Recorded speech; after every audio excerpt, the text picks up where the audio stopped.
মাহে রমাদানের গুরুত্বপূর্ণ দশক হচ্ছে শেষের দশক। শেষের 10 দিন আল্লাহ পাক অসংখ্য অগণিত মানুষকে জাহান্নামের আগুন থেকে মুক্তি করে জান্নাতে প্রবেশ করিয়ে দেন। সুবর্ণ সুযোগের সবচাইতে ভালো সুযোগ হচ্ছে শেষের দশক। আল্লাহর কাছে প্রথমত দোয়া করছি, শেষের দশকের সমস্ত আমলগুলো আল্লাহ আমাদেরকে করার তৌফিক দান করুন। সবাই বলেন আমিন। রমজানের মূল উদ্দেশ্য কি? মাহে রমাদান আমরা রোজা রাখছি, এর উদ্দেশ্যটা কি? কি উদ্দেশ্যে আমরা রোজা রাখছি? 6টি উদ্দেশ্যে আমরা মাহে রমাদানের এই রোজা রাখতেছি। 1 নম্বর উদ্দেশ্য হলো তাকওয়া অর্জন। একজন বান্দা যখন রোজা রাখবে, দুনিয়ার কাউকে ভয় করে নয়, দুনিয়ার কাউকে ভয় করে রোজা রাখে না। একজন বান্দা রোজা রেখে ঘর দরজা বন্ধ করে দিয়ে ফ্রিজ থেকে এনার্জেটিক খাবার বের করে, ঠান্ডা খাবার বের করে খেতে পারে, কিন্তু বান্দা খায় না শুধুমাত্র আল্লাহকে ভয় করে। সামনে খাবার নিয়ে সময়ের অপেক্ষা, হুকুমের অপেক্ষা করে বান্দা, এই জন্য যে আল্লাহ পাকের হুকুম ছাড়া বান্দা খাবে না। আল্লাহকে ভয় করে একটি লোকমা খাবারও খায় না, শুধু টাইম দেখে, সময় হলে বান্দা ইফতার করে। তার মানে রোজার মাধ্যমে সবচাইতে বেশি তাকওয়া অর্জন হয়, আর তাকওয়ার মাধ্যমে একজন বান্দা আল্লাহর জান্নাতে চলে যায়। 2 নম্বর রোজার উদ্দেশ্য হলো আল্লাহর রঙে রঙিন হওয়া। আল্লাহর রং হলো পৃথিবীর সবচাইতে সুন্দর রং। সিবগাতাল্লাহ ওয়ামান আহসানু মিনাল্লাহি সিবগা ওয়া নাহনু লাহু আবিদুন।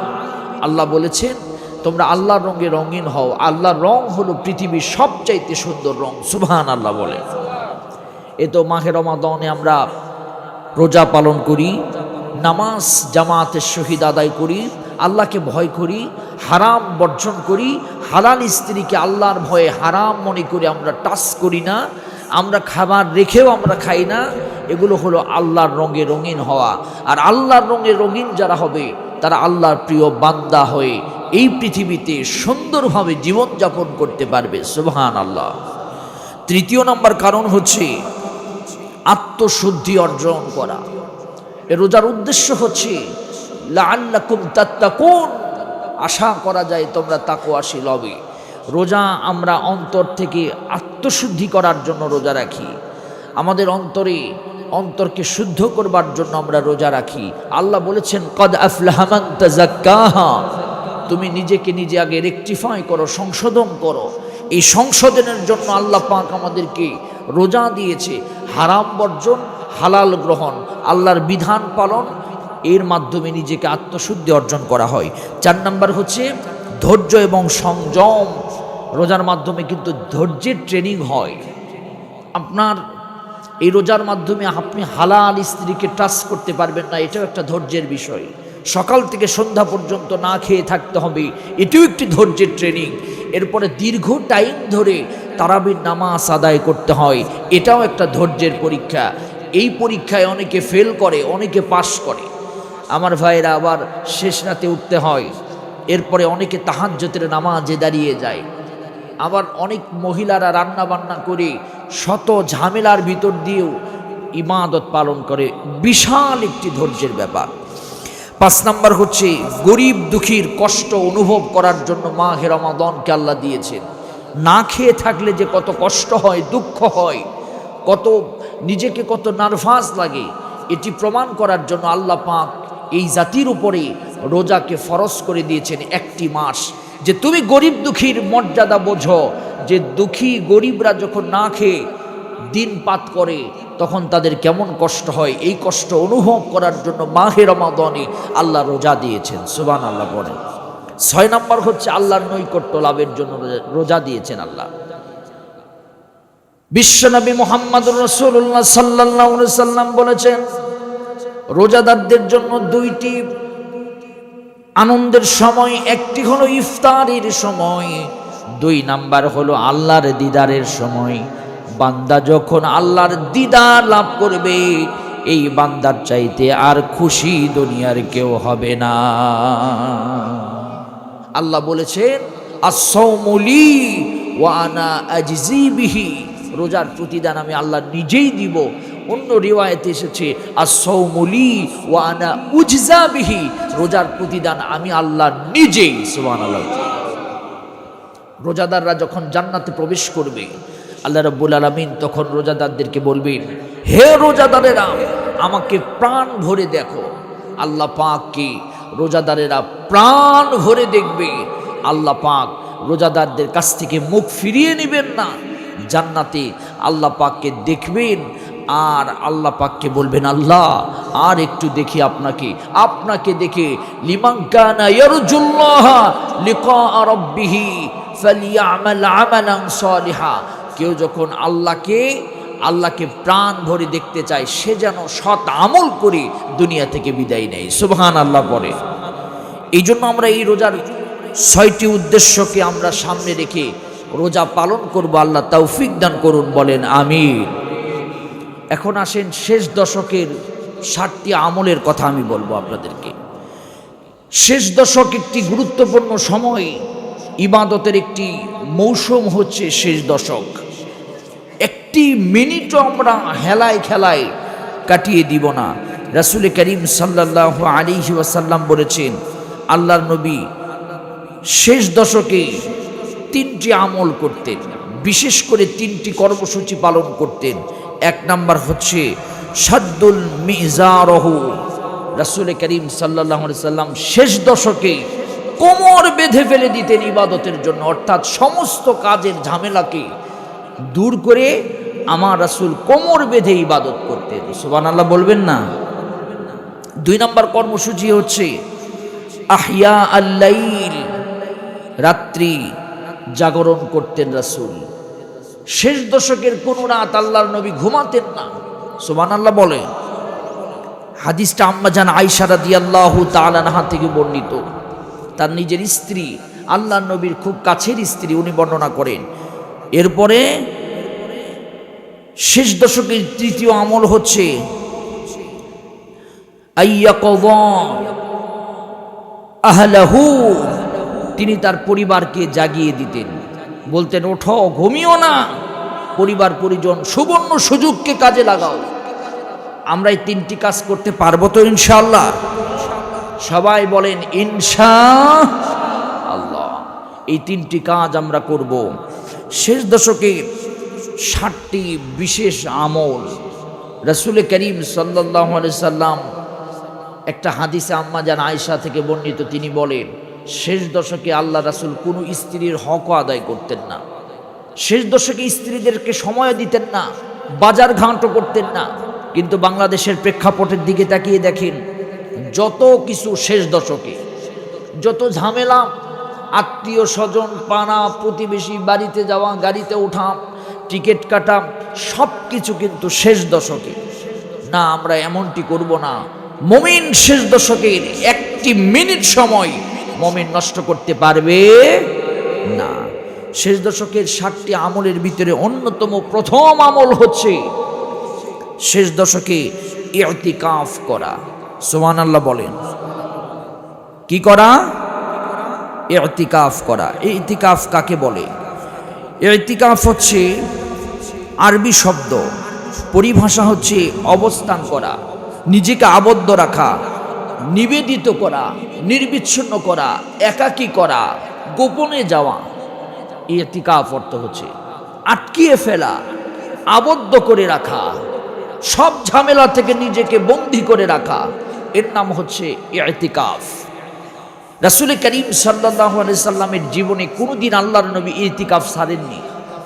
সুবহানাল্লাহ বলবেন না।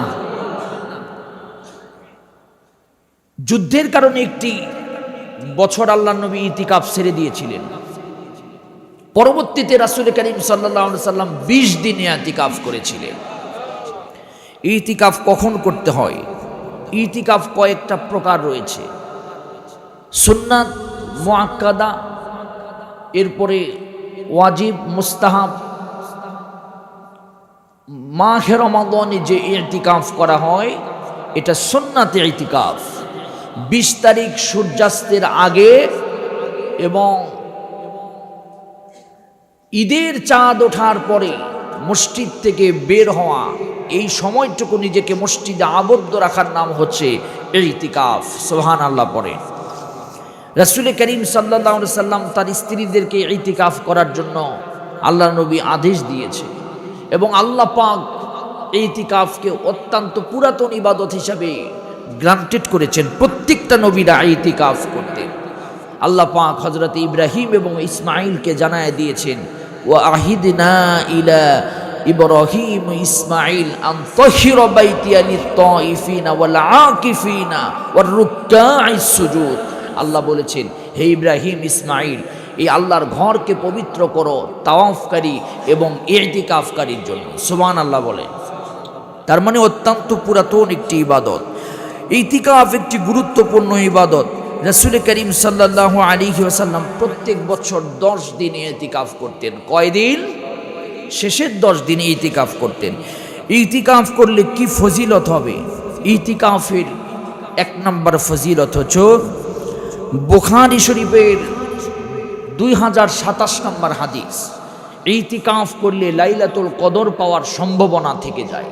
কারণ এই 10 দিনের ভিতরে লাইলাতুল কদর আল্লাহ পাক রেখে দিয়েছেন। 10 দিনের কোন দিন লাইলাতুল কদর আপনি জানেন না। এই 10 দিন যখন মসজিদে নিজেকে নিবেদিত করবেন, তাহলে আপনি লাইলাতুল কদরটা পেয়ে যাবেন। জীবনের শেষ মাহে রমাদান মনে করে এই বছর আমরা ইনশাআল্লাহ লাইলাতুল কদর পাওয়ার জন্য আমি ইতিকাফ করব, আমরা ইতিকাফের চেষ্টা করব ইনশাআল্লাহ। 2 নম্বর হচ্ছে ইতিকাফ করলে একদিনের ইতিকাফের কারণে আল্লাহ পাক বান্দাকে জাহান্নামের আগুন থেকে মুক্তি করে দেন। জোরে বলেন সুবহানাল্লাহ। জাহান্নাম থেকে দূরে সরিয়ে দেন। রাসূল করিম সাল্লাল্লাহু আলাইহি সাল্লাম বলেন যে কেউ যদি আল্লাহর সন্তুষ্টির জন্য ইতিকাফ করে, জাআলাল্লাহু বাইনাহু ওয়া বাইনান নারি সালাসা খানদাকিন। একজন বান্দা যখন ইতিকাফ করবে আল্লাহর উদ্দেশ্যে, আল্লাহ পাক 3 খন্দক পরিমাণ জায়গা আল্লাহ জাহান্নাম এবং ওই বান্দার মাঝখানে ফাঁকা রেখে দেন। সাহাবীরা জিজ্ঞাসা করলেন, ইয়া রাসূলুল্লাহ, খন্দকের দূরত্ব কতটুকু? আল্লাহর নবী বললেন, একটি খন্দকের দূরত্ব হলো আসমান জমিনের চাইতেও বেশি। অর্থাৎ আসমান এবং জমিনের দূরত্ব যতটুকু, এর চাইতে একটা খন্দকের দূরত্ব এতটুকু। এইরকম 3টা খন্দক দূরত্ব আল্লাহ পাক বান্দার সাথে রেখে দেয়। আল্লাহ পাক জাহান্নাম এবং ওই ইতিকাফকারী বান্দার মাঝে 3 খন্দক পরিমাণ দূরত্ব আল্লাহ সৃষ্টি করে দেয়। জাহান্নামের গন্ধ পর্যন্ত ইতিকাফকারীরা পাবে না। সুবহানাল্লাহ বলেন। 2 নম্বর ইতিকাফের গুরুত্ব হচ্ছে ইতিকাফকারীরা ইতিকাফে বসলে আল্লাহ পাক তার আমলে নেক আমল আল্লাহ যোগ করে দেন।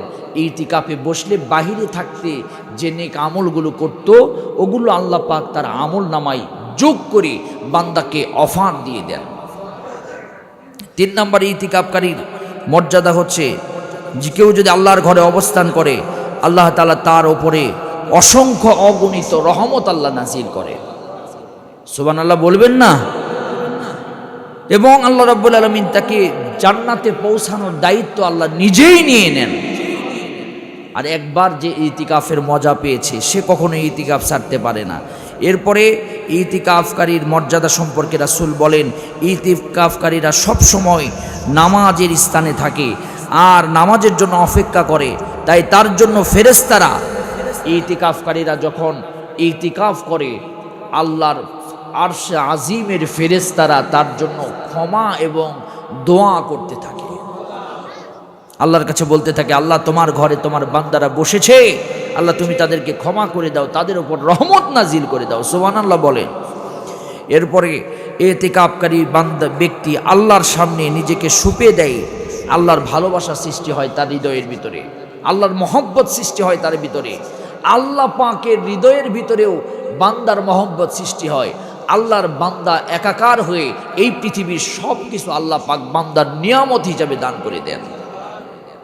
এরপরে ইতিকাফ করলে বান্দার গুনাহ মাফ হয়, বান্দা আল্লাহর কাছাকাছি চলে যায়। এই জন্য আমরা ইতিকাফ করতে পারবো তো ইনশাল্লাহ? জোরে বলেন, পারবো তো ইনশাল্লাহ? এখনই মরে গেলে আপনার সব শেষ। আপনি বলবেন হুজুর আমার ব্যবসা আছে, আমার বাণিজ্য আছে, আমার সব কিছু আছে, কিন্তু এই মুহূর্তে যদি আপনি দুনিয়া ছেড়ে বিদায় নেন, আপনার সব কিছু রেখে চলে যেতে হবে। তাই আমি আপনাদের কাছে দাবি রাখব, আপনাকে ছাড়া যে পৃথিবী চলবে এই ট্রেনিং আপনি দেন। মসজিদে এসে আপনি ইতিকাফে বসে দেখেন আপনাকে ছাড়াও পৃথিবী চলে, আপনাকে ছাড়াও আপনার ব্যবসা বাণিজ্য চলবে। তার মানে আপনি আল্লাহকে ছাড়া আপনার কিচ্ছু চলবে না। তাই আপনার উচিত হবে এই ইতিকাফে বসে নিজেকে আল্লাহর জন্য সঁপে দিয়ে এই দুনিয়ার সব কিছু ভুলে যাওয়া। ইতিকাফের আর একটা বিশেষ উপকার হচ্ছে দুনিয়ার সাথে সম্পর্ক ছিন্ন করে আখিরাতের সাথে সম্পর্ক স্থাপন করার নাম হলো ইতিকাফ। জোরে বলেন সুবহানাল্লাহ। এই শেষের দশকের বিশেষ একটি আমল আমরা পালন করার চেষ্টা করব ইনশাআল্লাহ। 2 নম্বর আমল হলো তওবা করা, দোয়া পড়া। শেষের দশকে আল্লাহ পাক তার বান্দাকে মাফ করে দেন। ওয়াইদকুম মিনান নার, জাহান্নামের আগুন থেকে আল্লাহ বান্দাকে মাফ করে দেন। তার মানে আমরা হেলায় খেলায় সময় না কাটিয়ে আমরা ইতিকাফ করব, আমরা তওবা করব, আমরা শেষ দশকে বেশি বেশি পড়ব আস্তাগফিরুল্লাহ আস্তাগফিরুল্লাহ, আবার সাইয়্যিদুল ইস্তিগফার পড়ব। ইস্তিগফার আমরা বেশি বেশি পড়ব, বিশেষ করে আল্লাহর কাছে ফিরে আসব। আর গুনাহ করব না, আর অন্যায় করব না, আর অবিচার করব না। শেষের দশকে বেশি বেশি কাঁদব, আল্লাহর কাছে দোয়া করব। পারবো তো ইনশাআল্লাহ? ইনশাআল্লাহ। 3 নম্বর আমল হলো বেশি বেশি ইবাদত করব শেষের দশকে। বিশেষ করে আপনি যতটুকু ইবাদত করেন এই ইবাদত আরও বাড়িয়ে দিতে হবে। আপনি 2 রাকাত নামাজ পড়েন, পরে আপনাকে 4 রাকাতের অভ্যাস করতে হবে শেষের দশকে। শেষের দশকে আপনাকে জামাতে নামাজ আদায় করতে হবে। শুধু জামাতে নামাজ আদায় করলে শেষের দশকে হবে না, আপনাকে সুন্নাহ পড়তে হবে, আপনাকে নফল পড়তে হবে, বিশেষ করে চাষ পড়তে হবে, আওয়াবিন পড়তে হবে, আপনাকে দুখুলুল মসজিদ পড়তে হবে। এই আমলগুলো যখন করতে পারবেন, বিশেষ করে সময় আছে, আপনি নফল নামাজে দাঁড়িয়ে যান, সময় আছে আপনার হাতে, আপনি কোরআনে কারিম খুলে খুলে তেলাওয়াত করেন, সময় আছে আপনার হাতে, আপনি জিকির করতে থাকেন। ক্ষমা করে দিবেন কে? আল্লাহ পাক আপনাকে ক্ষমা করে দিবে। জিকির করতে থাকেন, বেশি বেশি ইবাদত করতে থাকেন, নিজেকে ইবাদতে মনোনিবেশ করেন। প্রত্যেকটা সেকেন্ড, প্রত্যেকটা মিনিট আপনি এজেন্ডা হিসাবে আপনি গ্রহণ করেন। আপনাকে ক্ষমা করে যিনি আপনাকে জান্নাতি করবেন তিনি কে? আপনার রোজাগুলো যিনি কবুল করবেন তিনি কে? আল্লাহ পাক।